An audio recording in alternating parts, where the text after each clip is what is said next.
Hey folks, Fernando doing another video for the Modern Survivalist, and in this case we're going to be reviewing the best pistol ever made according to some people, the HK P7. I've had it for a few months now and I can give you a better opinion regarding it. Best pistol ever made, it's a pretty heavyweight title. In my opinion, the best pistol ever made is a Glock. That's why it's used by most knowledgeable people, by most tactical shooters and special units and that sort of thing. They all go with the Glock. I think because of a number of reasons, it combines some of the best characteristics that you could possibly want in a gun better than any other. But you can't fault the P7, and if someone says that it's the best pistol for them in the world, sure, I mean, why not? I completely see why you have such a high opinion of it. In my case, I never really liked it. I thought it was a freaking ugly gun from the get-go. I've seen it in a bunch of movies, and it just never did anything for me. I thought it looks awkward, and then reading about it, the cocking lever thing, Jesus Christ, looks so stupid and awkward, just doesn't make a whole lot of sense. But being the open-minded type of guy that I am, I said, okay, I'll give it a try, buy it, see how I don't like it, and then at least I can say I tried and I just didn't like it. I don't get all the hype. Well, I got it and loved the thing so much that I ended up getting another. Now, most people think of the HK P7 as Hans Gruber's gun, the one from the villain in Die Hard, the chromed P7 M13. I don't have the chrome P7 M13, but I have this one, which I bought after liking this one so much. This is the P7 M13 blue. Now I got it in the original box with a manual and all the things, the tools, and it's in pretty pristine condition, and I'm really not using it because it is kind of a shame to put wear in this gun, given that I have this other one that I actually shoot more, so why mess up another one? It's the same thing, only double stack, but pretty much the same gun. Some people don't like it because it's a little bit heavier and chunkier. Now, think about this, how the 19X pretty much is trying to do the same thing, large size magazine capacity and grip and frame, small size slide. Just a few of the things that the HK P7 got right ahead of its time so very well. So what is it about this gun? Why it has such a strong cult following? Try to explain that here after having it for a while. Some of the iconic thing that it has is, first of all, the appeal, the thing about being the most expensive gun there is. Right now, these things cost a fortune, like $1,500 for somewhat used one, $2,000, something that's in pristine condition or very minty, $2,500, maybe $3,000 with a box and all the toys and such. So it's an expensive gun. But the thing is, it was expensive already from the start. Right from the first moment it was made available to the public, literally in gun magazines, HK would put why the P7 is the most expensive pistol in the planet, and then justifying it with certain technical aspects that we're going to be going through in a second. But they made that claim right away in their advertising, knowing there was somewhat of a shocker. Now, the HK P7 is born out of the Munich massacre of 1972, when German police first realized that they're ill-suited to have to deal with terrorists armed with 9mm Uzis. They put out a contract out there looking for a semi-automatic 9mm pistol, A+1 round capacity, that is capable of immediate use right after drawing it, and other requirements that they had. Out of that contract, three famous guns emerged: the Walther P5, the Sig Sauer P225, designated the P6, and the HK P7.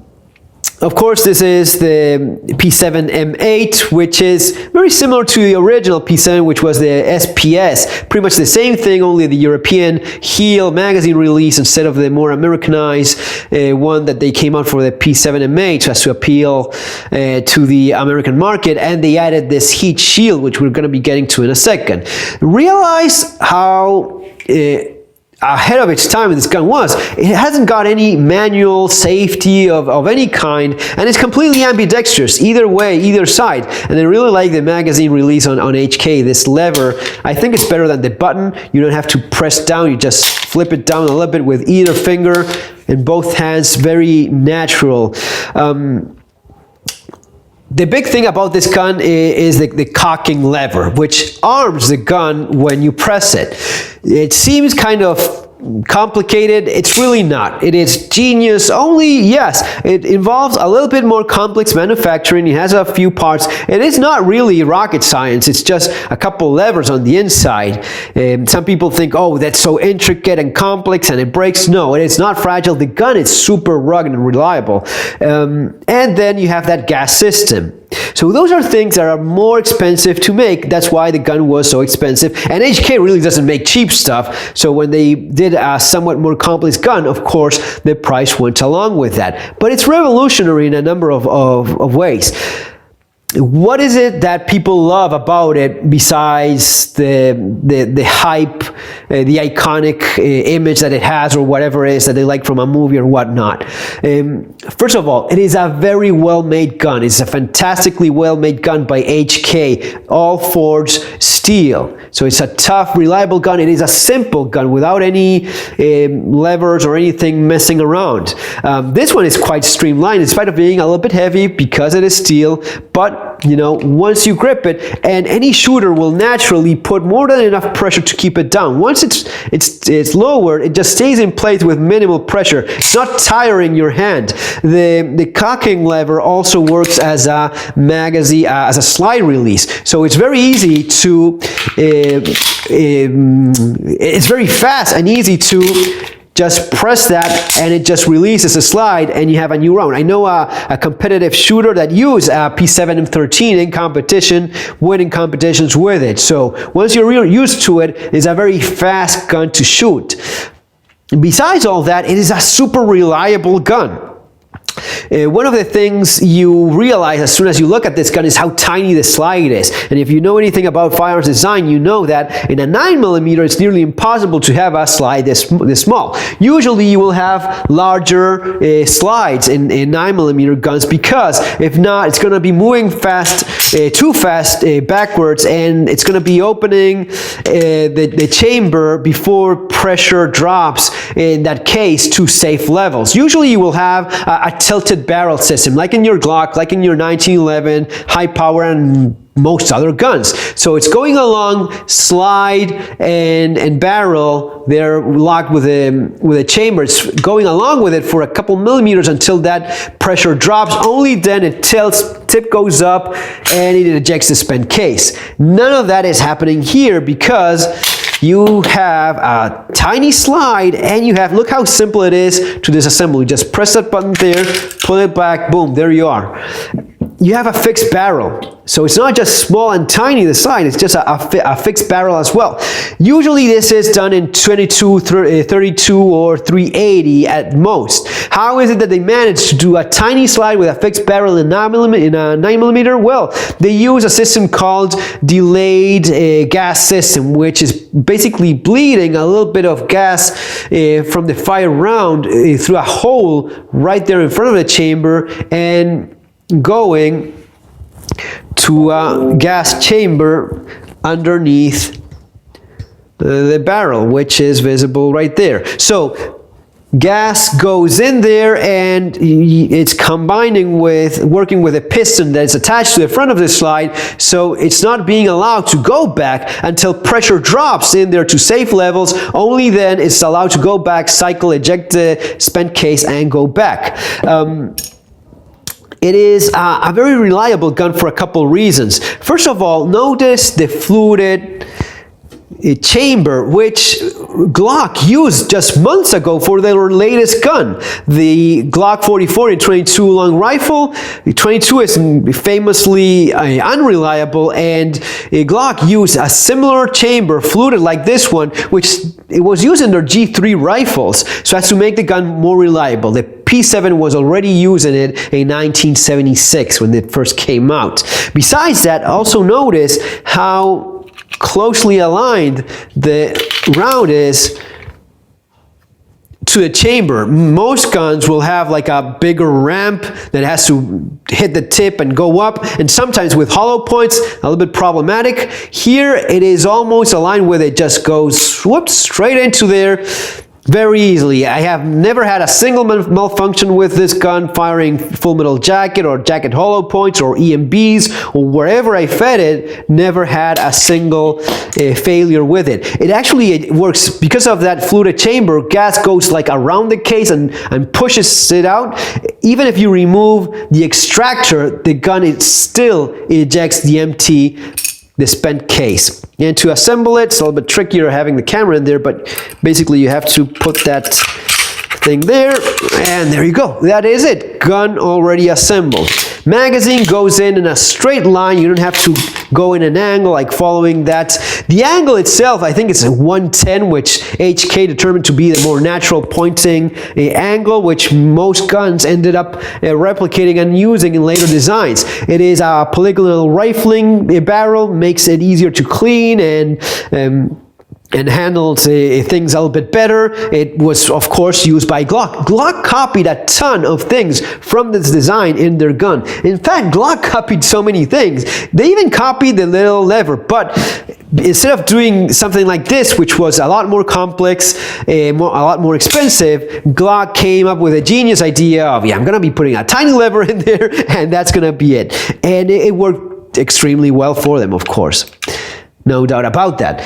But yeah, Glock did indeed copy lots of things. Notice how, well, we already covered the gun is extremely well made, it is extremely reliable, and finally, why it's so highly appreciated, it is extremely pleasant to shoot. That was a big shocker for me. Why is it so pleasant to shoot? First of all, when most people think, oh, this sucks, no, it doesn't. It's not even a thing. You forget about it completely. Besides that, the grip angle is very good, and it is such a low bore axis. It is maybe the lowest bore axis in any pistol that I have. I cannot think of a single one that has an even lower bore axis. The delayed gas system used here is used by some of the latest guns as of this moment. I think the Alien gun or something like that, a new pistol that's coming out, uses the same thing, the same system. So you have a system that is not complicated at all, with a very low bore axis, a fixed barrel which increases accuracy, of course, and you have maybe one of the best trigger pulls in any combat handgun that I could think of, maybe except for the SIG P210. Because once you press this trigger only works in single action. Here, completely disarmed, completely safe, nothing works. You press it like this, the firing pin goes back, and it's just releasing it. It's a single action trigger which shoots beautifully well. They also maximize sight radius, so you have a little bit better sight radius than even your Glock 19 in a smaller gun. So it is a fantastic firearm all around. You just cannot find anything wrong with it. It just beautiful gun, both of these are, and that's why I like it so much. That's obviously why other people like it so much. I had a little bit of that orange paint thing. The P7 was also the first gun to use a 3-dot system. That is, very revolutionary. Number of things, stuff that's still being used. Now, what would be the cons? Why wasn't it so successful as it should have been? First of all, the price, obviously, that was its biggest drawback. This one was presented to the US military.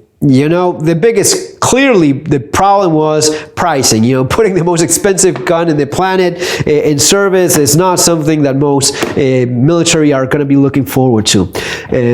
Second would be one of the things that people complain about it, or at least bring up, is the gun heats up. That's why it needs a heat shield. Notice a couple of things. First of all, the first SPS did not have this heat shield, so they obviously didn't have much of a problem. Now, it is true that it does heat up a little bit because gas does go in there, and if you shoot several magazines one after the other, yeah, it gets a little bit hot. Now, how hot does it really get? Not hot at all. I mean, just a couple magazines 2, 3, 4 magazines, really not a big deal. Unless you do several, one after the other in fast succession, maybe taking a tactical class where you're shooting a ton, especially with a higher capacity gun. But this is greatly exaggerated and it's really not a problem. Certainly not with a heat shield that is protecting your finger if you happen to shoot 3 or 4 magazines, one rapidly after the other. The thing is this is the internet world, and someone mentioned, oh, it gets a little bit hot when you shoot several magazines. And the other guy said, oh, it burns your hand if you shoot 2 rounds together. And finally, the third guy that never touched a P7 his entire life went, yes, you shoot 5 rounds and your hand melts along with the gun. That's how the internet works, the world we live in today. Guys, that's it. It is a fantastic gun. If you really get the chance to shoot one of these, let alone own one, give it a go. It is really an interesting piece. Yeah, maybe one of the best handguns ever made, no doubt. Folks, it's gonna be all for now. See you on our next video. Have an awesome weekend.